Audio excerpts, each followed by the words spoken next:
நீ தேவ சமூகத்தில் அந்த தொப்புள் கொடி, உலகத்தின் தொப்புள் கொடி என்னைக்கு அறுக்கப்படுகிறதோ அன்னைக்கு கர்த்தர் உன்னை கட்டி எழுப்ப தேவன் வல்லவராயிருக்கிறான்.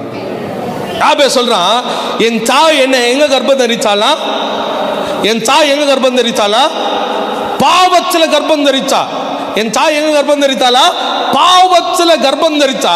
அப்ப நீ பிறந்தது பாவத்துல பிறந்திருக்கிற. அந்த பாவத்துல நீ விடுபடணும்னா உன்னோட தொப்புள் கொடி என்ன பண்ணப்படணுமா?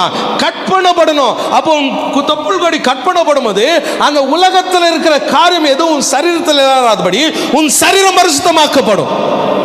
அல்லேலூயா. நீங்க நிறைய பேர் அந்த தொப்புள் கொடியை கட் பண்றதுக்கு நம்மளுக்கு கஷ்டமா இருக்குது. வசனம் சொல்ற அழகா சொல்றாரு, பரிசுத்தம் இல்லாமல் ஒருவன் யாரை தரிசிக்க முடியாதா? யாரும் தரிசிக்க முடியாது. அப்ப இந்த தொப்புள் கொடி கட் பண்ணாத. ஆமென், அல்லேலூயா. ஆனா ஒரு சிலருக்கு 2 தொப்புள் கொடி இருக்குது.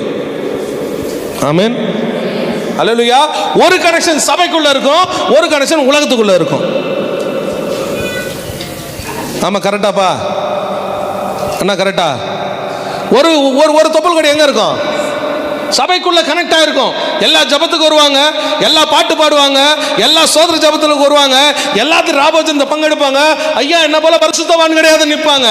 அதே தொப்புள் கொடி வீட்டில் ஏதாவது ஒரு காரியம் நடந்தா அந்த தொப்புள் கொடி உலகத்துக்கு பொண்ணு மேலே சொருவிடும். அல்லேலூயா. சாங்கியங்கள், சம்பிரதாயங்கள், அந்த காரியம், இந்த காரியம், அந்த வேலை, இந்த வேலை. அல்லேலூயா. வசனம் சொல்லுது, நிற்பதும் நிர்மூலமாக ஆமல் இருப்பதும் ஆண்டவருடைய சுத்த கிருபையா இருக்கிறது.